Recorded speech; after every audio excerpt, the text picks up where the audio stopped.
one and all, to the Revolutionary Wrestling Podcast for our taste test and review of Jameson Cold Brew.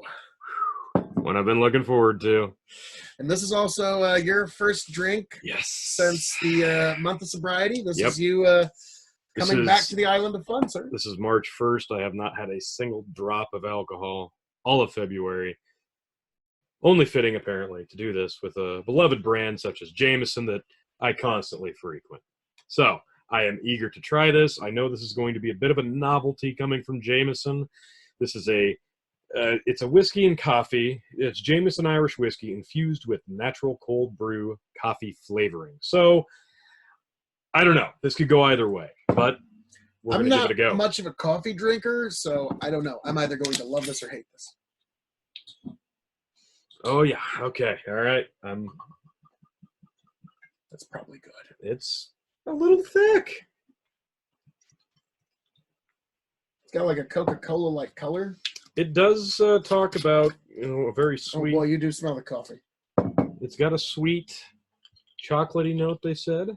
Yep, there's a chocolatey coffee to it. Very mocha. Very, very mocha. And it says, even on here, best enjoyed chilled over ice. Oh, well, perfect. Then we're doing this correctly. Because normally we do it neat to give a first impression, but we're following the manufacturer's guidelines. I'm loving the smell.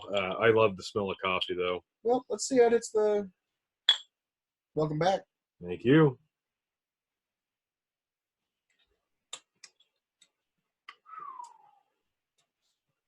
Oh, that is... got almost like a coffee cola flavor. Yeah. Like a... Wow, it's got a sharp whiskey taste.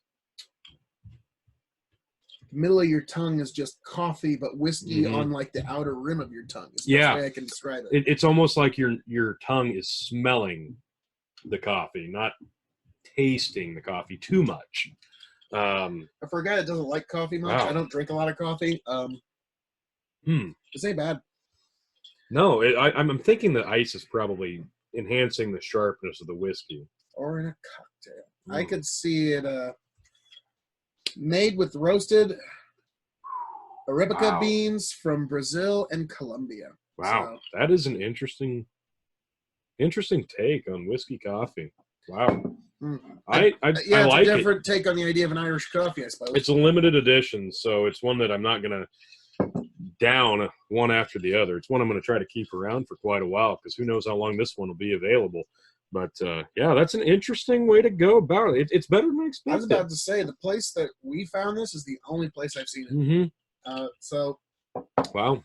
Okay, not bad. So, we have to score this on a few different scales. I think liqueur is the fairest. Yeah, I think it's fair as a liqueur.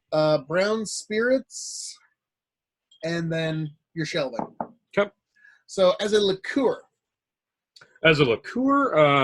it's not like an overly sweet type of Kahlua or a Bailey's or something along those lines. It is 100% still whiskey with a coffee flavorings, but it does deserve a liqueur type rating. 30% alcohol by volume, 60 proof. Okay, I would give this 3.25 on a liqueur scale because you're very limited on what you can do with it. You're obviously going to have a coffee drink regardless of what you mix this into. Yeah, true. I mean, but liqueurs are kind of in those two different categories, either sweet or they're in some other end of the flavor spectrum. Sure. Yeah, I could see this making interesting, like if you wanted a light Irish coffee, you didn't want a heavy Irish coffee. I think you could mix this just with a cream. You could mix just this with a Bailey's over ice, and I think you would have a really nice drink. I'm probably going to have to try that soon. Yeah, that'll be a second take. Yeah. This and Bailey's. I also think like just having all the ingredients to an Irish coffee, but rather than the whiskey, put this in. If you want to do it light, like grandma wants an Irish coffee or something like that, this would be this is a good one. And if you like coffee, if you're a big coffee drinker, if you're one of those folks that you're drinking a coffee at 3, 4, 5 in the afternoon. Mm. You want to spike it? This would be a good way to go. Not a bad way to go on a Sunday afternoon. No, the coffee flavoring is really actually a good coffee flavor. Because not all coffee flavors are good. This is coming from a guy who's not big on coffee. All right, next rating scale. Brown spirits. Oh, for me, in terms of liqueur, I give it 3.25. Okay. It's workable, but like you said, there are limits. Yeah, there are very, very, very much limits.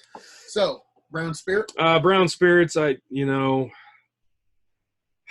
it's very specific to what it is, so I can only give this about a 2.5 on a brown spirit scale. I was going to give it 2.25. Yeah. There's a lot on there I'd grab first. Yeah, absolutely. But if you're going for something specific, this is top end. Top, I like it. middle, bottom. Again, for me, like a bottom shelf is what you keep for your novelty items. And unfortunately, this is a bit of a novelty item. The brand name Jameson, this could be either a middle or a bottom shelf, in my opinion. Like you said, it's kind of a novelty liqueur. Mm-hmm. Honestly, if this was mine, it would sit probably in my bar well, or it would be in the bottom shelf. Yeah.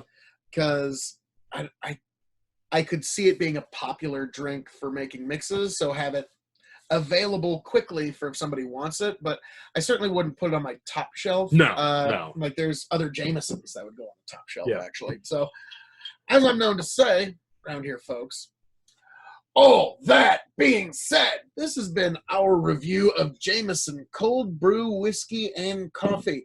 An interesting experience, something a little different from what you might be used to, but try it on ice, and I think try it with Bailey's. I think you go right with that. It's a limited edition.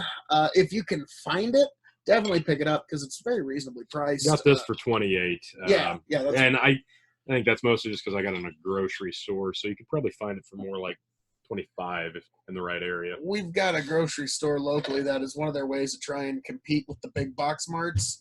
They have a very interesting and diverse liquor section. So, that benefits all us podcasters all the more. So, folks, as your king of extreme, Phil KOE, I'm signing off and handing it off to my indomitable broadcast partner and the man who has rejoined the island of fun, Tony fucking G. Like, share, subscribe. Thanks for joining us.